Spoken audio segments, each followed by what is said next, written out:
Hello everyone! Today we are going to do a bit of kitchen fun with restoration work on a couple of different musical instruments. Today we will be working on two things.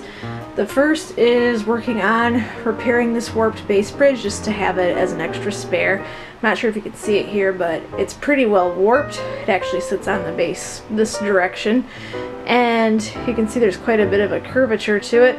It's relaxed somewhat since I've taken it off the upright bass, but I've read a bit on bass forums that you can boil these or steam them and they will straighten out a bit if you put textbooks on top of them once they straighten out, just to keep it around as a spare should anything happen to the new bridge that I have had fitted to my upright bass. The second project that we are going to be working on today is fixing this violin, which I'm bringing around here for you to look at.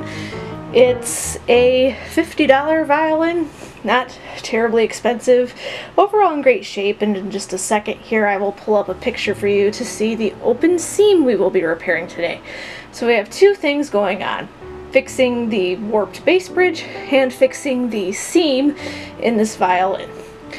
I would recommend taking your instrument to a professional luthier if it is an instrument that has significant value. Obviously an $80 violin does not have much value, and my friend got it even cheaper than that, 50 bucks. Retails for 80, but she got it for 50. So it's not a particularly valuable violin, and for the cost of having it fixed professionally, it's not really worth the value to do that. And since I've done this a few times, we're just gonna have some fun doing the DIY version of the repair. So to get started, you'll see that we have some different tools here in the kitchen today. I've got two different pots for two different things. The pot in the back I'm going to set up to just have that rolling boil going for unwarping the bridge, and this is the first stage of the double boiler, kind of redneck, jankety double boiler system that I use to heat up hide glue to fix up seams. Over here you'll see I have some other extra tools, and I've got a number of things here. I've got some spring clamps, and these will open up just enough to go around the side of the violin. And the reason for this is I don't have traditional spool clamps. I tried looking at them on Amazon and they were a little out of my price range, so I borrowed these spring clamps instead, and I've used them before with success on small seams. If you had a dramatic thing like a whole top off, you might want to try to invest in those spool clamps. I also have these scraps of shirt that I will tuck under either side of the spring clamp to help make sure I don't scratch or damage my friend's instrument. And I've got some popsicle sticks to help mix my glue, some other little tools. I've used this blade before to clean any edges I need. If I'm taking off a top, like if you need to split your top off, I'd recommend getting one of these little thin metal rulers. They slide into an open seam really well and help you gently but firmly get the top off. And finally, for applying the glue, I have this eyebrow slash eyeliner brush that's pretty fine. You can see it's not particularly a wide brush, and it's very thin and narrow, and it's perfect for dripping little amounts of glue along my edges and getting everything exactly where I need it to be. The other item that I have over here, circling around here, is I've got the kitchen scale over there. You would want to get one of these, or see if you have one that you can borrow from a friend, just because there is a specific formula for doing hide glue. Thankfully, my local shop was very kind and got me the recipe, so to speak, for putting on a lid as well as fixing up seams. Not sure how well you can read that there, but going over it, it's a glue and water recipe, nothing else. For putting on a top, you want to use half strength glue, just so that way in the future if your luthier needs to get back in there, or if you need to get back in there and fix an end block or something dramatic, or if a top cracks, that way they can get off the top, and then that way it can get fixed safely. Full strength is 1 gram of glue to 4 grams of water, but today we're using half strength glue, which the formula for that is 1 gram of glue to 8 grams of water. Today I'm also touching up my bass's seams as well, just because even though they look strong, there's a few that look like they're trying to peek open just a little bit. So I'm going to use significantly more glue today just to make sure I have enough. So I'm going to use 3 grams of glue to 24 grams of water to make sure I have a sufficient amount of glue. Okay, so we're going to get ready to get started. First I'm going to fire up my rear burner to start getting that pot to a rolling boil. I've put only enough water in this double boiler to make this crock float. You don't want any more than that, just in case it sinks too much to one side. That way you don't have water spill in and wreck your glue strength and really screw things up. To give you an idea of how much hide glue costs, my local luthier, and I'll give them a shout out, Elderly Instruments of Lansing, Michigan, they offered me glue at a very great price. I actually had more than this to begin with, and it was only 95 cents, and it goes a long way. It doesn't look like much, kind of looks like sand, but it works really, really well for its purpose. And there's an ounce originally in here, but for the purposes of today, just knowing it's a little bit less than an ounce, since I have used this specific glue to put on the chinchillo lid and other things of that nature in the past. So now we're going to get started. So first, I'm going to come over here to my scale, fire it up, take this off just to make sure it doesn't screw it up. So I put down the crack, and I'm going to take a look at it. It's very, very heavy, so I'm going to click 0. So now I need to add some water to this. And I like to do the water first just because the water is so much heavier. So I've zeroed out my scale now that I've got the crock on top. So I need to get 24 grams of glue here. Again, slow and steady is good because water weighs a lot more than you think.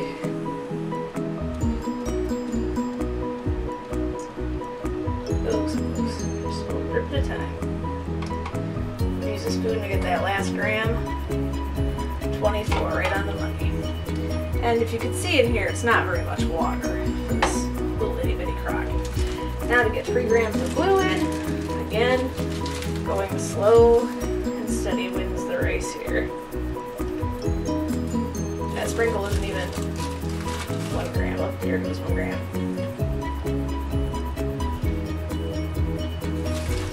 Still 25 grams.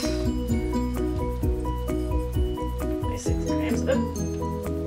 Oh, it's so close to 27 grams. I went 27 and didn't quite make it up 27 grams. I'm going to put in just a tiny bit extra. There we go. Pack it up. Turn that off. So if you can see that, we've got the glue kind of swimming around in the water. We gently then just set it in. Make sure it floats. And then we're going to turn this on to just a little bit above low. This pan obviously is not designed for oven use, and if you've got little birds and things like I do that are allergic to overheated pans and can potentially die from fumes from overheated pans, I would suggest you do the smartest thing, which is go low and slow. If you try to turn this up super, super high, you're going to obviously overheat the coating and create problems. So low and slow is the best way to go here. What will slowly happen is you'll see the granules start to melt, and then you can start stirring it in with the water to make a consistent glue consistency type of fluid there. It's kind of this, to describe it, you want it where it's tacky, because the issue is if it's too thick, it's going to be really messy and goopy, kind of like that tacky stuff you can get with gift cards that are attached to some kind of backing. Kind of like that. You don't want it to get too goopy like that, but enough where you can spread it. And the thing to remember with hide glue is it dries extremely quickly, so you want it to work fast and you want to keep it warm. As it cools, it will harden very quickly, so you want to keep it running on a nice slow warm temperature to keep it gooey before you can spread it. Otherwise you're going to have trouble. So next we're going to talk about why hide glue.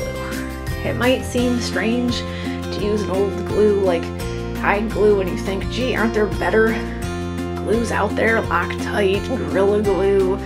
Gee, why would I use old, archaic hide glue? Why? The reason is you want to go with hide glue because of its high tensile strength, yet low shear strength. What that means is that the hide glue holds your plates together of your instrument very tightly and resists the natural pull of the strings and the other forces going on in your daily use of your instrument very, very well. However, you want that low shear strength for when your instrument starts to expand. So for example, if your top plate starts to expand or contract, that way the glue can let go to preserve the integrity of your top, your ribs, and your bottom. If you didn't use hide glue and use, say, Loctite, the wood would be really stuck in place and there'd be nowhere for that pressure to go, and it results in cracks. And the reason I want to make sure that's abundantly clear is I made this mistake with this violin. This is my beloved Frankenfiddle, as I like to call it, because I've redone it twice. And the first time I redid it, I didn't really do anything with the seams, but by the time I redid it the second time, I was having trouble with the ribs underneath the end pin starting to buckle. I don't know if you can really see that there, but they're kind of swollen out a little bit. And so I was worried about the integrity of the instrument. Now mind you, my great-grandfather saved this from the dump, and I literally resurrected it from the dead, so it's not like it's a highly valuable instrument. But I did want to keep it intact, and I love the way it sounds. But the problem is I went with wood glue instead of hide glue. When I was doing the violin the second time, there still wasn't very much available information on the internet about how to be a proper luthier with regard to what glue to use. So I ignorantly used wood glue, not realizing that it could become a problem later, and I touched up literally all the seams with wood glue because it's a very old instrument and I was scared of it having problems, and that was a mistake. I don't know if you can see this, but it looks like I can kind of see a little bit. There's a crack right here, and that crack didn't used to be there. It only appeared after I used the wood glue, and that's because the wood glue around the seams isn't letting my top go anywhere. There's no way to let off pressure with the seam opening, so it just has to find where the weakest point is, which happened to be right here on the bottom end of this F-hole, which tends to be a common place for a lot of fractures in violins. So there's this crack. I've touched it up with strong glue here too to try to help keep this instrument going as long as I can now that I've permanently screwed it up, but again, I would strongly advise against using wood glue or these other glues. Stick to hide glue, save yourself the headache. Hide glue can be undone. Luthiers can heat up and wet the glue to help get your plate off if they need to. If you use Loctite, Gorilla Glue, more drastic measures of cutting apart an instrument might be needed, and you could risk losing your instrument and screwing it up permanently. Again, thankfully this is not an instrument that's worth a ton, but I would like to try to keep it going as long as I can, and I would like to keep you from making the same mistake. Again, we should appreciate how much more luthier information is available on Google and use that to our advantage. And after that, I learned the valuable lesson, and now I will not be making that mistake again. So we are going to use hide glue instead of Loctite and the other major types of wood glues you might see out there, because we don't want to damage our instrument. Could there be substitutes out there instead of hide glue if you're feeling ethically conscious about animal hide related glue? Possibly, but you'd have to do more research on that. I'm not completely familiar with other glue possibilities. So at this time I'm just sticking with the good old tried and true hide glue that luthiers have been using for centuries with great success, and as snooty as many violin and string shops are, that's probably the best way to go if you're trying to get your instrument appraised, to not do anything that could risk harming the value of your instrument, to put that into some reinforcement.